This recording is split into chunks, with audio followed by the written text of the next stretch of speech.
തന്റെ മകനെ യാഗമാക്കണമെന്ന് പറയുമ്പോൾ എങ്ങനെ അബ്രഹാമിനെ അത് സഹിക്കുവാൻ കഴിയും? പെരുവുറുപ്പുണ്ടാകത്തില്ലേ? പകയുണ്ടാകത്തില്ലേ? ഈ ദൈവം ഇതിനാണോ ഈ വാർഷികത്തിൽ എന്നെ ഈ മോറിയ മല കയറ്റുന്നത് എന്നുള്ള ചിന്തയിൽ അവന് മടങ്ങിപ്പോരാമായിരുന്നല്ലോ. എന്നാൽ അബ്രഹാം മടങ്ങിയില്ലല്ലോ. ഇന്ന് പകൽക്കാലം ഓർക്കണം. തീർച്ചയുള്ള സമർപ്പണം, പൂർണ്ണതയുള്ള അവന്റെ സമർപ്പണം, അവന്റെ നടപടികളും നടത്തിപ്പുകളും ദൈവത്തെ പ്രസാദിപ്പിക്കണമെന്നുള്ള ഏക ലക്ഷ്യം. അതിന്റെ കൂട്ടത്തില് അവന്റെ സമർപ്പണത്തിന്റെ കൂട്ടത്തിൽ എന്റെ കുടുംബം മുഴുവൻ വന്ന് കുമ്പിട്ടാൽ ദൈവം പ്രസാദിക്കുമെന്നുള്ള ചിന്ത അവനെ ഭരിച്ചില്ല. ഇത്രയും നാൾ അവനെ കൈത്താങ്ങി അവന്റെ ബാല്യക്കാരും കൂട്ടത്തിൽ ഉണ്ടെങ്കിലേ ആരാധന ശരിയാവൂ എന്നവന് ചിന്തയുണ്ടായില്ല. എന്നാൽ ഇവിടെ സംഭവിച്ചത് എന്താണ്? അവന്റെ നടപടികളുടെ ദോഷമോ അല്ലെങ്കിൽ അവൻ 3 ദിവസം വഴി ദൂരം നടന്നതിന്റെ ക്ഷീണമോ അല്ലെങ്കിൽ പിന്നീടാവട്ടെ ദൈവം കാട്ടിത്തന്ന മലയിൽ കയറിപ്പോയി എപ്പോഴെങ്കിലും യാഗം നടത്താമെന്നുള്ള ചിന്തയിലോ അല്ല. അവൻ പകർച്ച കാണിച്ചില്ല, ക്ഷീണമായ അവസ്ഥ അവൻ കാണിച്ചില്ല. ദൈവത്തിന്റെ ആജ്ഞയാണ് വലുതെന്ന് ചിന്തിച്ച് അവനെ മുറുകെ പിടിച്ചപ്പോഴാണ് അത് അല്പം പോലും ആണുവിടെ ചലിക്കാതെ അവൻ ആ കത്തിയെടുത്ത ബാലനെ തുറുക്കുവാൻ അല്ലെങ്കിൽ ഖണ്ഡിക്കുവാൻ കത്തിയെടുത്തപ്പോൾ തന്നെ ദൈവത്തിന്റെ ശബ്ദം അവിടെ മുഴങ്ങി. പകരം ചിന്തിക്കേണ്ട ഒരു കാര്യമുണ്ട്. നിന്റെ സഹിഷ്ണുത, നിന്റെ അധ്വാന ഭാരം കൊണ്ടോ വേദനിപ്പിക്കുന്ന നിന്റെ ചുറ്റുപാട് കൊണ്ടോ നീ സഹിക്കുന്ന കഷ്ടപ്പാട് കൊണ്ട് നീ അലഞ്ഞു പോകുന്ന വഴിയുടെ ദൂരം കൊണ്ട് നിന്നെ അലട്ടുന്ന അനുഭവങ്ങൾ കൊണ്ട് നീ പലപ്പോഴും പിറുപിറുത്ത് പിന്മാറി പോകുമോ എന്ന് ദൈവം നോക്കുന്നുണ്ട്. പകൽ നമുക്കൊരു മടങ്ങി വരവിനൊരുക്കാം. മകനെ നഷ്ടമാകുമെന്ന് കരുതി അബ്രഹാമിന് ദൈവത്തിന്റെ ശബ്ദം മാത്രമല്ല അവന്റെ ബാലനെ തിരികെ കൊണ്ടുവരുവാൻ ദൈവത്തിന് വേണ്ടി എത്രയും കേറിച്ചെന്നോ അത്രയും അവൻ വീണ്ടും പ്രാപിച്ചുകൊണ്ട് മടങ്ങിപ്പോരുവാൻ, സന്തോഷത്തോടെ മടങ്ങിപ്പോരുവാൻ, ഈ ആരാധനയിൽ എനിക്ക് വിടുതലുണ്ടെന്ന് പറഞ്ഞ് മടങ്ങിപ്പോരുവാൻ, ദൈവത്തെ ഞാൻ അനുസരിച്ചത് നഷ്ടമായില്ലെന്നുള്ളത് വരുതി പോരുവാൻ അവൻ ഇടയാക്കി. നമുക്കൊന്നറിയാം യോസഫിനെ കുറിച്ചാണ്. യോസഫ് ദർശനം കാണുന്ന വ്യക്തിയെങ്കിലും ആ ഒരൊറ്റ അസൂയയുടെ പേരിൽ ആ സഹോദരങ്ങളെല്ലാം കൂടെ എന്ത് ചെയ്യുന്നത്? നന്മ കാണിക്കാൻ അവർ മുങ്ങി വന്നത്. സഹോദരന്മാരുടെ ഇടയ്ക്ക് നന്മ കൊടുക്കാനും നന്മ ചെയ്യാനും ആവാം ഇല്ലേ? സഹോദരന്മാര് തേടി വന്നിരിക്കുക. പക്ഷേ അവിടെ സംഭവിച്ചതെന്നാ? സഹോദരന്മാര് തന്നെ രൂപേനാ മുന്നിട്ട് നിന്നത് അവരെ കുഴിയിലിട്ട് കളയാമോ? എന്താ അവരുടെ ലക്ഷ്യം? കൊന്നുകളയാമെന്നായിരുന്നു ഇല്ലേ? കുഴിയിലിട്ടാൽ ആരും ഗവനിക്കത്തില്ല, അവിടെ കിടന്ന് ചത്തോളും. ഇപ്പൊ ദർശനം അവസാനിപ്പിക്കാം. പകലിൽ നിന്റെ ശുശ്രൂഷയോടാണ് ശത്രു വെല്ലുവിളിക്കുന്നത്. നിന്റെ മുന്നേറ്റത്തെയും ഗതികളെയുമാണ് ശത്രു ചോദിക്കുന്നത്. നിന്റെ സ്ഥിരമുള്ള വിശ്വാസത്തെയും തീഷ്ണതയും ശത്രു ചോദ്യം ചെയ്ത ഇന്ത്യാന്റെ കച്ചവടക്കാർ വരുമ്പോൾ രൂപൻ പിന്നെ അവിടെയൊന്നും ഇല്ല. സ്തോത്രം. സഹോദരന്മാർ മറ്റു സഹോദരന്മാരെ വായിച്ചു നോക്കിക്കോണം. മറ്റു സഹോദരന്മാരെ അവനെ വലിച്ചു കയറ്റിയത് കാരണം എന്നാ?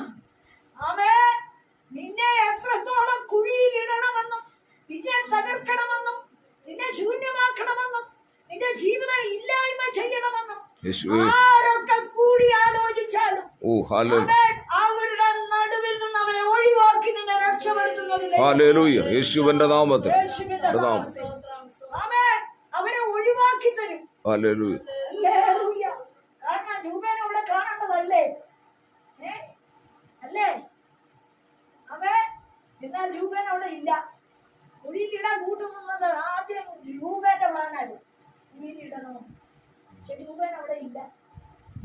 അവൻ അവിടെ ഉണ്ടായിരുന്നെങ്കിൽ കുഴിയിൽ കേട്ടാൻ അവൻ സമ്മതിക്കത്തില്ല.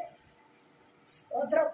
ഹല്ലേലൂയ. പകൽക്കാലം പലവിധ കുഴി നിനക്കെതിരായി. ആമേൻ.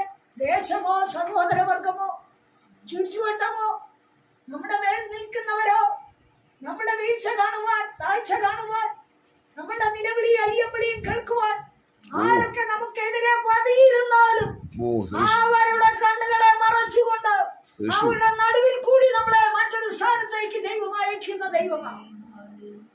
യേശുവിന്റെ നാമത്തിൽ, യേശുവിന്റെ നാമത്തിൽ ദൈവത്തിന് നമുക്ക് സംരക്ഷണം തരണമെങ്കിൽ അവനൊരു പ്രത്യേക മീഡിയം വേണ്ട, പ്രത്യേക മാധ്യമം വേണ്ട. നിന്നെയും എന്നെയും രക്ഷിക്കുവോ, നിനക്കും എനിക്കും വഴിയൊരുക്കുവോ, നിന്നെയും എന്നെയും തൃപ്തിപ്പെടുത്തുവോ, നിന്റെ ഹൃദയത്തിന്റെ ആശയും ആഗ്രഹവും നൽകി തരുവോ. ഇന്നതിൽ കൂടി മാത്രമേ സാധിക്കൂ. അല്ലെങ്കിൽ പരീക്ഷ ജയിച്ചാലേ ഇന്ന വഴിക്ക് പോകാൻ പറ്റൂ, അല്ലെങ്കിൽ ഇതിന് ഇത്ര മാർക്ക് കിട്ടിയാലേ ആ വഴിക്ക് കയറാൻ പറ്റൂ, അല്ലെങ്കിൽ ആ ഇന്റർവ്യൂവിന് പാസ്സായാലേ അങ്ങോട്ട് പോകാൻ പറ്റൂ എന്ന് നീ ചിന്തിക്കേണ്ട. സമയമാകുമ്പോൾ നിനക്ക് വേണ്ടി ദൈവത്തിന്റെ കരം യേശുവിന്റെ നാമത്തിൽ ക്ഷയമണിക്കട്ടെ. ഇവിടെ സംഭവിച്ചത് എന്നതാണ്. അടുത്ത വാക്യത്തിൽ എന്താ പറയുന്നത്? സ്തോത്രം. ദൈവപുരുഷൻ രാജാവിനോട് പറഞ്ഞപ്പോൾ ഈ അകമ്പടി നായകൻ ദൈവപുരുഷനോട്, യഹോവ ആകാശത്തിൽ കിളിവാതിലുകൾ ഉണ്ടാക്കിയാലും ഈ വാക്കുപോലെ സംഭവിക്കുമോ എന്ന് ഉത്തരം പറഞ്ഞു. അതിനവൻ, നിന്റെ കണ്ണുകൊണ്ട് നീ അത് കാണും, എങ്കിലും നീ അതിൽ നിന്ന് തിന്നുകയില്ല എന്ന് പറഞ്ഞിരുന്നു. അവൻ പറഞ്ഞ പ്രവാചകനെ ദൈവം വീണ്ടും ഉറപ്പിക്കുക. നിന്റെ മുമ്പിൽ ഇരുന്ന് എതിര് പറയുന്നവൻ, നിന്റെ വാക്കിന്റെ ആ ശക്തിയെയും ആ ഭക്തിയെയും മറന്ന് നിന്നോട് സംസാരിക്കുന്നവന്റെ മുമ്പിൽ ചിലത് ഞാൻ നടത്തി കാണിക്കും. യേശുവിന്റെ നാമത്തിൽ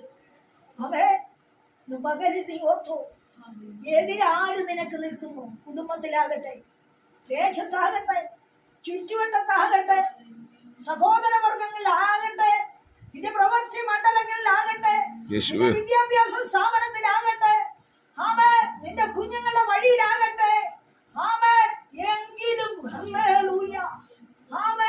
നിന്നോട് ദൈവത്തിന്റെ വാഗ്ദത്തം നിനക്കും നിന്റെ കുടുംബത്തിനും ഉണ്ടോ? ആ വഴിയെ ഒരുക്കുവാൻ ദൈവത്തിന് കിളിവാതിൽ വേണ്ടെന്ന് യേശുവിന്റെ നാമത്തിൽ ഇവൻ ഉദ്ദേശിക്കുന്നത്. കാരണം അകപ്പടിക്ക് അറിയാം അവൻ അവിടത്തെ മന്ത്രിയാണ്, അല്ലെങ്കിൽ രാജാവിന് കൈത്താങ്ങൽ കൊടുക്കുന്നു എന്ന് പറയുമ്പോ അടുത്ത ഭരണാധികാരിയാ, അല്ലെങ്കിൽ അവന്റെ ഉപദേശകനാ. അപ്പൊ ഇവൻ അറിയാം അവിടെ ഭണ്ഡാരത്തിൽ ഒന്നുമില്ല, രാജ്യത്ത് ക്ഷാമമാണ്, കഴുതത്തലയും പ്രാകാശവും ഒക്കെ മനുഷ്യൻ ഉപയോഗിച്ചുകൊണ്ടിരിക്കുന്നു, മക്കളെ കുടുങ്ങി തിന്നുന്നു. അപ്പൊ ആകെ ക്ഷാമം പിടിച്ച സ്ഥലത്ത് ഭണ്ഡാരത്തിൽ ഒന്നുമില്ല. പിന്നെ എങ്ങനെയാ ഇവ പറയുന്ന പോലെ ഈ സ്ഥലത്ത് ഇന്ന സമയത്ത് ഇന്നതൊക്കെ വിൽക്കുമെന്ന് പറഞ്ഞാൽ ഇവൻ ചുമ്മാ മണ്ടത്തരം പറയുന്ന, ഇവൻ മായാടിയാ, ഇവൻ വെറുതെ വാദിച്ചു കൊണ്ട് നിൽക്കുക. ഇവനൊരു കഴിവുമില്ല. പിന്നെ കണ്ട വലിയ യോഗ്യതയുണ്ടോ പറച്ചിലുകാരന്? ഇല്ല.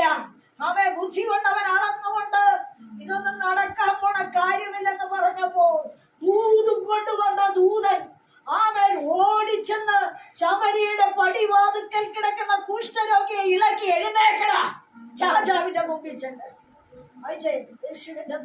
നാലാൾ പടിവാതിലുണ്ടായിരുന്നു. അവർ തമ്മിൽ നാം ഇവിടെ കിടന്ന് മരിക്കുന്നത് എന്തിന്? പട്ടണത്തിൽ ചെല്ലുക എന്ന് വന്നാൽ പട്ടണത്തിൽ ക്ഷാമമായിരിക്കൊണ്ട് നാം അവിടെ വെച്ച് മരിക്കും. കുഷ്ഠരോഗിക്ക് എവിടെയെങ്കിലും പോയി മരിക്കാൻ പാടില്ലായിരുന്നു. എന്തിനാണ് രാജാവിന്റെ പടിവാതിക്കെ വന്നത്? സ്തോത്രം. എപ്പോഴാണെങ്കിലും നമ്മൾ മരിച്ചു പോകും. പട്ടണത്തിൽ ചെല്ലുക എന്ന് പറഞ്ഞാൽ പട്ടണത്തിൽ ക്ഷാമമായിരിക്കുകൊണ്ട് നാം അവിടെ വെച്ച് മരിക്കും, ഇവിടെ പാർത്താലും മരിക്കും. അതുകൊണ്ട് വരിക, നമുക്ക് അരാമ്യപാളയത്തിൽ പോകാം. കണ്ടോ, ഒരുത്തൻ മരണ വെല്ലുവിളി നിൽക്കുന്ന ഒരു കുഷ്ഠരോഗിയാ. മരിച്ചു പോകും, മരിച്ചു പോകും, അവന്റെ ചൊല്ല് മുഴുവൻ മരിച്ചു പോകും, മരിച്ചു പോകും, മരിച്ചു പോകും. പക്ഷേ പ്രവാചകനിൽ ഇറങ്ങിയ ദൂതൻ പ്രവാചകൻ ശബ്ദം പറഞ്ഞതിന് ശേഷം ഓടിച്ചെന്ന് കുഷ്ഠരോഗിയെ ഉണർത്തി. സ്തോത്രം. മരിക്കാൻ കിടന്ന കുഷ്ഠരോഗി എവിടെയായാലും മരിക്കുമല്ലോ. എന്നാൽ നമുക്ക് അരാമ്പാളയത്തിലേക്ക് പോകാം. സ്തോത്രം. ഹല്ലേലൂയ. അവൻ ഇന്ന് പകൽക്കാലം ഓർത്തോണം, മരണ വെല്ലുവിളി നേരിടുന്ന നിന്റെ കുടുംബത്തിലും അവൻ ചില കാച്ചിത്തുരുമ്പ് പോലെ അവൻ ദൈവത്തിന്റെ ആത്മാവ് നിന്നോട് സംസാരിക്കുമ്പോ നീ അത് അവഗണിക്കാതെ പോകേണ്ടടുത്ത് പോയിക്കൊള്ളേണം. അവൻ നിനക്ക് വേണ്ടി അതൊരു വഴിയാണെന്ന് ഓർത്തുകൊള്ളേണം. അതെ, എനിക്ക് നിൽക്കക്കളിയില്ല, കടഭാരമാണ്, കഷ്ടമാണ്, മഹാരോഗമാണ്, ദേശത്ത് നിൽക്കൂടാ, എതിരുകളുണ്ട്, നന്മയില്ല, ജീവിക്കുവാൻ വഴിയില്ല. അതെ, പലതിലും ഞാൻ ചെയ്തു നോക്കി, പല ബിസിനസ് മണ്ഡലങ്ങളിലും ഞാൻ കയറിയിറങ്ങി, ഒന്നിലും എനിക്ക് നേട്ടമില്ല, എനിക്ക് മരണമേ മുന്നിലുള്ളെന്ന് നീ ചിന്തിക്കുമ്പോ ആമേൻ ആമേൻ മരണ വെല്ലുവിളിയുടെ നടുവില് ആമേൻ ഒരു കുഷ്ഠരോഗിയുടെ ഉള്ളിൽ ദൂതൻ പ്രവർത്തിച്ചെങ്കില് ഹല്ലേലൂയ.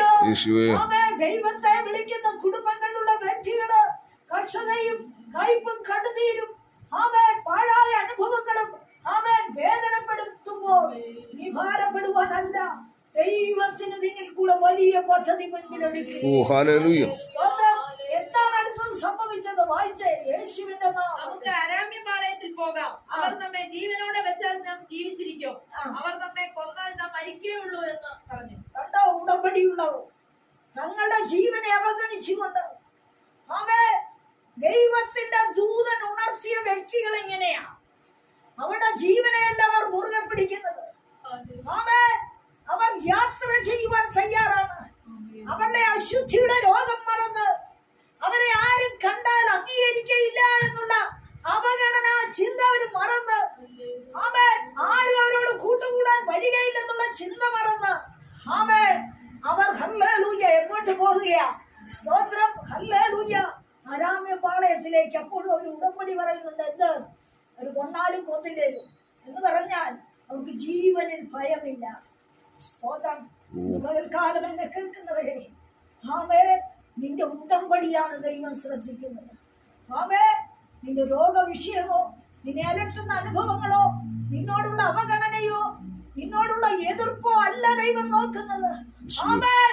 അവന് വേണ്ടി നീ ഒരു ചുവട് വയ്ക്കുവാൻ തയ്യാറായ ദൂതനെ ആമേൻ നിന്നെ തട്ടി ഉണർത്തി നീ പോകുവാൻ കൽപ്പിക്കുന്ന ഇടത്തേക്ക് നീ പോകുവാൻ ഒരു ചുവട് നീ ഉറച്ചു ചവിട്ടിയാൽ ദൈവത്തിന്റെ ദൂതൻ നിന്നെ കൈപിടിച്ച് കൊണ്ടുപോകും. സ്തോത്രം.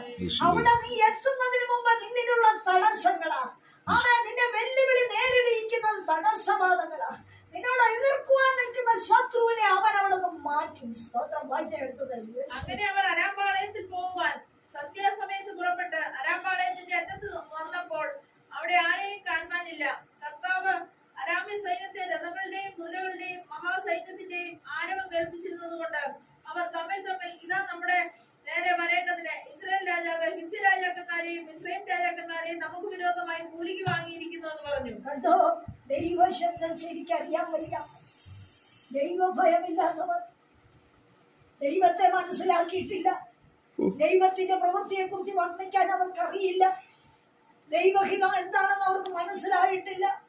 ദൈവത്തിന്റെ ദൂതനാണ് അവരെ കൈപിടിച്ച് അരാമ്യ പാളയത്തിലേക്ക് കൊണ്ടുവന്നതെന്ന് അവർക്ക് മനസ്സിലായിട്ടില്ല. എന്നാൽ അവര് ഹല്ലേലൂയ അരാമ്യ സൈന്യത്തെ എന്താ സംഭവിച്ചത്? ഒച്ച കേൾപ്പിച്ചെന്നല്ലാതെ അരാമ്യ സൈന്യത്തിന് രഥങ്ങളുടെയും കുതിരകളുടെയും മഹാസൈന്യത്തിന്റെയും ആരവം കേൾപ്പിച്ചിരുന്നത് കൊണ്ട് അവർ തമ്മിൽ ഇതാ നമ്മുടെ നേരെ വരേണ്ടതിന് ഇസ്രായേൽ രാജാവ് ഹിത്തി രാജാക്കന്മാരെയും ഇസ്രായേൽ രാജാക്കന്മാരെയും നമുക്ക് വിരോധമായി കൂലിക്ക് നീ ഭയപ്പെട്ട് യാത്ര ചെയ്യുന്ന വിഷയത്തിൽ, നീ ഭയപ്പെട്ട് മുമ്പോട്ട് ഓടുന്ന വിഷയത്തിൽ, നീ ഭയത്തോടെ സ്വീകരിക്കുവാൻ ഇരിക്കുന്ന വിഷയത്തിൽ നിനക്ക് ഭയം നേരിടേണ്ട അനുഭവങ്ങളിൽ നിന്റെ മുമ്പിലുള്ള ദൂതൻ തന്നെ നീ ചവിട്ടിക്കിടക്കേണ്ട പാതയില് അവൻ എത്തിയിട്ട് ചില പ്രതികൂല ശബ്ദങ്ങള് അവിടെയുള്ള സൈന്യത്തെ കേൾപ്പിച്ച് അവരെ അവിടെ നിന്ന് മാറ്റുകയാണ്. യേശുവിന്റെ നാമം. സ്വതന്ത്രം പറയാൻ